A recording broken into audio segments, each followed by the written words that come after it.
या महाराष्ट्र में हम त्यांना आरक्षण द्या, वेगळं आरक्षण द्या त्यांना. काय चुकलं आमचं? मला आता मराठा समाजाचे अनेक जे आहेत, मी मागे सुद्धा सांगितलं, बाळासाहेब सराठे, एक कोण जे कोण मित्र आहेत ते कोंढरे म्हणून अनेकांनी जे आहे त्यांना सांगितलं की हा प्रश्न सोडवायला पाहिजे. म्हटलं सोडवायला पाहिजे, पण एकमेकावर कुरघोडी करू नको, एकमेकाच्या हक्कावर आक्रमण करू नको.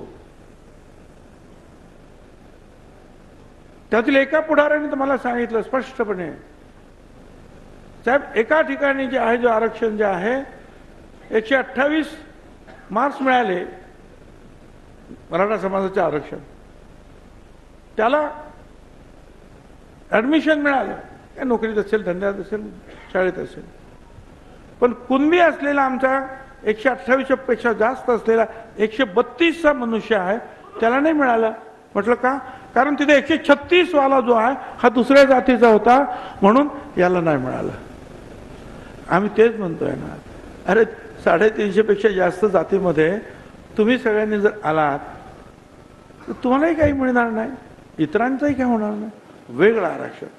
आणि त्यातून त्यांना मी सांगण्यात त्यांचंच म्हणणं होतं की जो EWS म्हणजे इकॉनॉमिकल विगर सेक्शनसाठी 10% जे मोदी साहेबांनी दिलं, ते जे आहे त्याच्यामध्ये मागच्या वेळेला जाहीर झालं 10% फक्त एकटा मराठा समाज 8.5% होता. एकटा मराठा समाज 8.5% होता.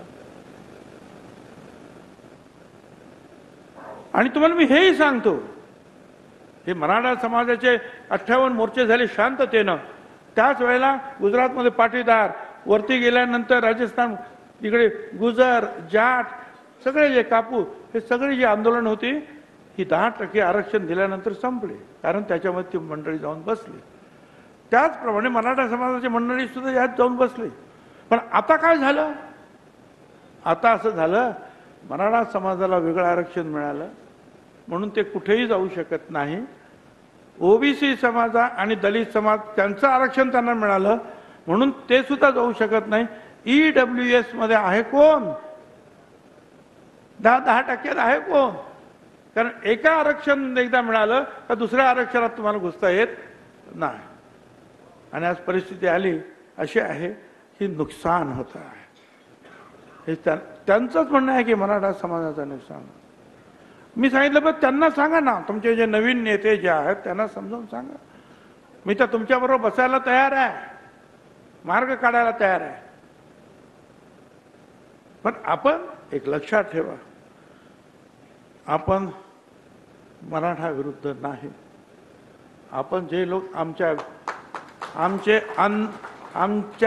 आमच्यावर कुरघोडी करण्यासाठी प्रयत्न करताय, असे जे कोणी असतील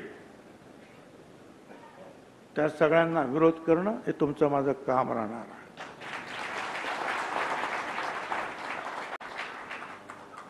त्यांना ठणकावून सांगावं लागेल, पुन्हा एकदा बीड होता कामा नये.